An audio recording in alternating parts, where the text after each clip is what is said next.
Watumishi wengi hawapendi kukaa halmashauri ya wilaya.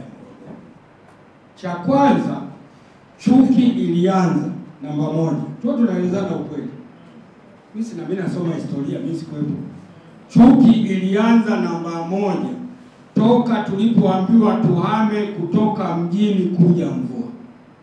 Na ndio maana watumishi wengi hapa hata kwenye vyeo vingi wanakaimu. Ni mchakato wa historia. Na ndio maana unaona hata wakuu wa idara mimi hapa nawahamasisha, tujenge, tununue kiwanja. Hivi mkuu wa idara hajajenga, mkuu wa idara hana kiwanja, mkuu wa idara hana shamba, hapo amefika hajafika? Hajafika. Na ndio maana unaona hapa ugeni unakuwa mwingi.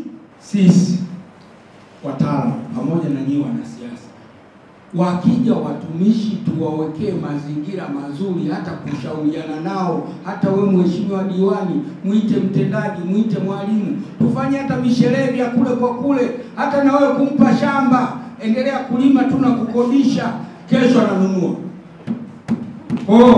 Sote tushirikiane. Asante sana.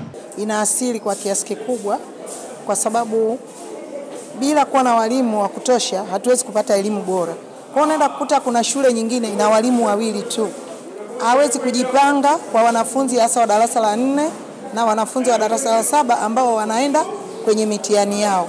Kwa tunashindwa kupata elimu bora kutokana na uchache wa walimu na uhamisho ambao walimu wanaendelea kuhama katika halmashauri yetu. Kwa hiyo tuombe watuletee walimu ambao wale wanaona tutaendana na mazingira. Na ukichukulia kwenye kiapo cha mtumishi yoyote, anafanya kazi sehemu yoyote ya nchi ya Tanzania. Mimi kama mwenyekiti wa halmashauri kwa niaba ya madiwani, nimeomba ofisi ya RC, hasa ofisi ya RC, kutokuwahamisha watumishi kila wakati, pamoja na kwamba ni haki zao, lakini mtu hata hata miaka mitatu mara baada tu ya ajira anatamani ahame aondoke. Kimsingi ni kama hii sio haki.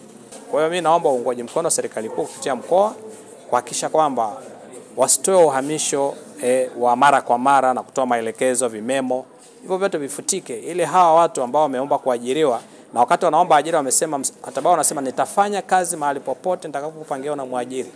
Lakini wengi wakifika huku ni waongo, wanaenda kuforce vyeti mama daktari.